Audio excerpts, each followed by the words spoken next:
This Donald Trump story has gone completely off the rails, and I already knew it would. Earlier today, I saw new videos of people claiming that aliens were involved in the attempt on Donald Trump's life, and they claim there's a UFO in the sky. And then there's these videos of someone standing on a water tower, and there's all these different rumors and all of this stuff being spread. And folks, this is what they want. They want confusion. They want you going off the rails with theories so you get further and further from the truth, and so that you look crazy when you try to explain to people what's going on. They want you to discredit yourself by spreading a bunch of rumors and spreading a bunch of theories that aren't true. They want you to look bad. They want people to think that the official narrative is real, but it's not. And a lot of these theories that are being spread, it's not helping people to believe that there's something more to this story. No, it's making people believe that it's all just a big fake conspiracy theory and that they should believe the news instead of people who are doing actual, work looking into this story. I do believe that there was something weird that transpired on Saturday. I don't believe the official narrative at all. I do believe that there's a possibility that this was an inside job. But a lot of these theories, a lot of them are pretty far out there. I don't believe in a lot of the theories that are out there. And what I would suggest for people to do, now you could do whatever you want. In situations like this, we need to work with what we know first and then get to all of the other crazier theories later.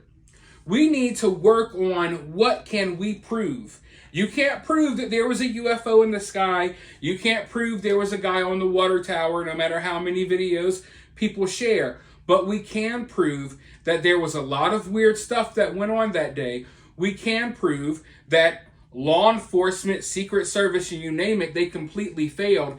And their failure looks like it was more than just a failure. It looks like this was something that they let happen because anyone with half a brain, would have known to step in and stop Thomas Matthew Crooks from doing what he was doing.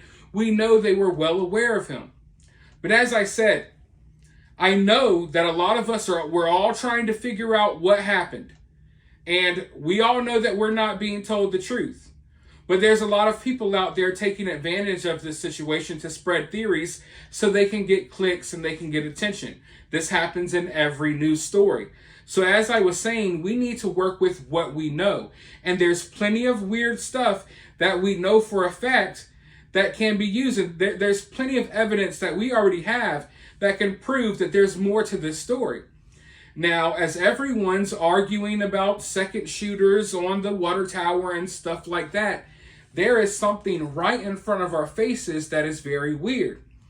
There was a man that showed up shortly after Thomas Matthew Crooks was neutralized, shortly after this tragedy took place. There are reports from local people who attended the rally. There are reports from local law enforcement and other forms of law enforcement that say that a man in a gray suit showed up at the scene. He started taking pictures. He directed everyone to send their evidence to him. Now, this is crazy because later they find out, they assumed that this guy was like the Secret Service or had some sort of credentials, but it turns out he didn't. So someone showed up at this site in a gray suit. This is all documented. This is not a crazy theory from online. This is all documented. A man showed up in a gray suit, collected a bunch of evidence. He got all of the officers who were taking pictures of Thomas Matthew Crooks. He got them to send him the photos. And he showed up on the scene, acting like he ran the place, and people were just assuming, he must be a higher up, in the Secret Service. So everyone was doing what this guy was telling them to do, and then they later find out that he wasn't with the Secret Service at all. In fact, I believe this is a clip of the man in the gray suit right here. I think you can see him during the response to this tragedy. Let's take a look. If there is a suspect, if the suspect is in custody or taken taken down. It would not be surprising because there was very quick response, as there always would be in this kind of situation. This is developing very quickly. It has happened very quickly. As you can see, some law enforcement mowing around there. The crowd not moving. Now look, I'm not here to say that all of the other theories out there are wrong. They could be true. But I don't want people to get so sidetracked in the most entertaining theories they find online. You get so sidetracked by that stuff that you start veering away from the truth. And the truth matters. I want to know the truth about what happened. I don't care about whatever entertaining theory you have in your YouTube video. I want the truth. And if we're working towards the truth, we can't ignore stuff like this, because this we can prove. This we know for a fact transpired. Now, who in the hell is this guy in the gray suit? And why were all of these officers that day, they were providing him with the evidence they collected? There's possibly some evidence that we don't even know about right now, because it was handed over to this guy in the gray suit for no apparent reason. And it's just like with the security detail during the rally. You know, I reported to you all that 2 officers were let go because they showed up at the rally and worked at the rally, even though they didn't have clearance and they were told not to. So it seems like any Tom, Dick, and Jane can just, if you're confident enough, you could just walk on site and pretend like you're the head of the FBI, and you could just start getting all the evidence. What is really going on here, folks? But I want to go ahead and roll this news clip, because it turns out that they think they may know who this guy is, or at least what agency he belongs to, and they're claiming he belongs to the ATF.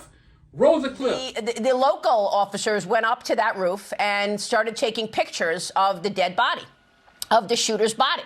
So suddenly a guy in a gray suit walks up the ladder and goes up to the roof. And this guy in the gray suit, who didn't appear to have credentials, everybody assumed he was the Secret Service. So he tells one of the local law enforcement, send those pictures to this cell phone. And he gives him a number. And everybody assumed, well, that must be Secret Service. It turns out it wasn't Secret Service. Some guy in a suit walks up the ladder. They believed he was Secret Service. I'm not sure whether they gave credentials, but that's part of again, Maria, this is so preliminary.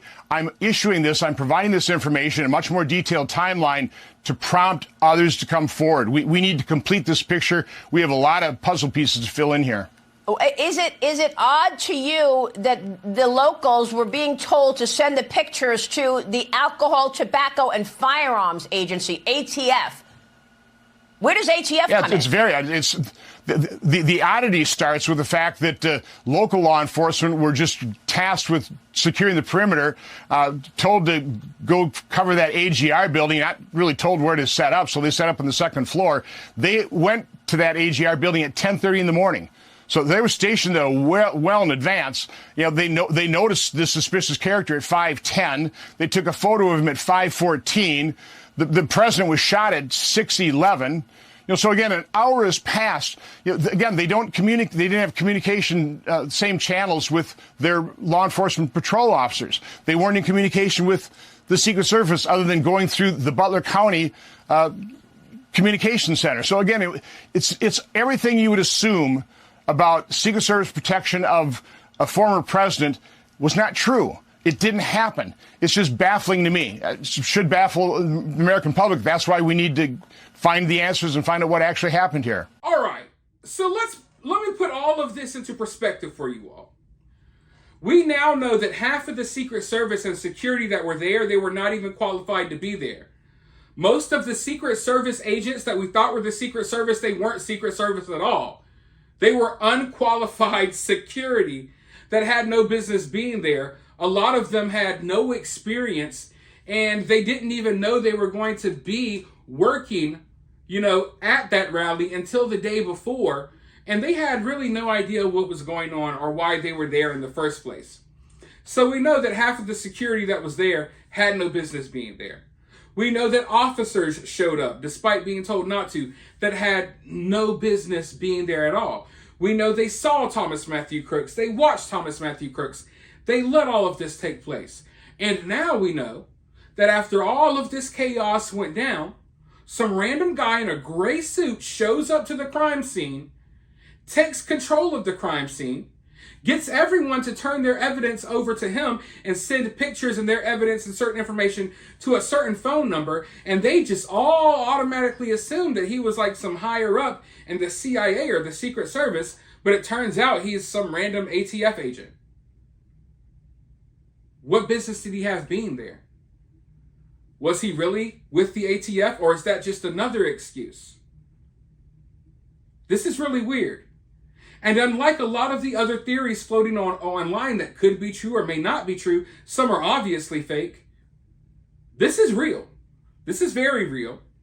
We have video evidence of this guy being there. We have first-hand accounts coming from multiple law enforcement agents that know of this guy being there. We got politicians who are speaking out about it. They're even speaking out about it on the news. So this is something that I think we all should look into a little bit more. Don't get me wrong. You can still look into whatever theories you want to. I believe every theory is worth being looked into a little bit, as long as it's not too crazy. But this is something that's not being talked about enough. We're having all of these theories being discussed, theories that you can't prove. Yet right here in front of our face, this is something very odd going on, and no one's really talking about it because we're all focused on all of this other stuff, and I can't help but feel like that's what they want. They want confusion. They want you ripped in every direction and thinking all of this crazy stuff. I think what happened last Saturday, I think it's kind of crystal clear. I don't think it's that complicated. I think people are overcomplicating things, if you ask me. I think that they caught wind. When I say they, you know who they are. I think they caught wind that there was someone crazy planning to do something crazy to Donald Trump, and they gave the order to stand down.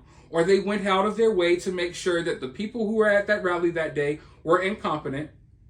We know that Secret Service made phone calls and sent photos. We know that local law enforcement made phone calls and sent photos of Thomas Matthew Crooks before this went down, but they weren't given the order to take him down or to stop him. So I think they caught wind that something crazy was going to happen, and they allowed something crazy to happen.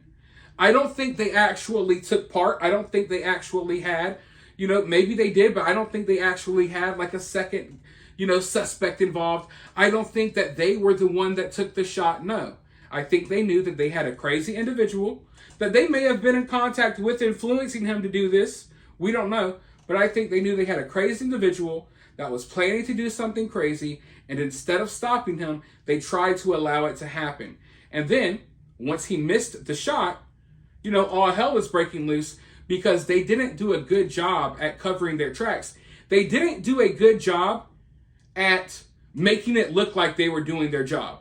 It obviously looks like they weren't doing their job, and there was an effort put forth to not do their job. So that's what we're witnessing right now, is we're witnessing them scramble all around because they didn't do a good job, covering their tracks. But as far as this guy in the gray suit, who in the hell is he? And if he is with the ATF, what interest do they have in this?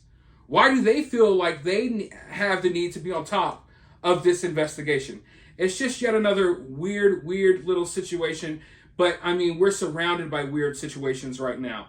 So for now, if you know anything else about this, or if you have any questions, any thoughts, drop them down in the comments below. While you're down there, hit that thumbs up button, hit that subscribe button, ring that notification bell. And if you find yourself getting too worked up by all of this, remember, it's just political cinema.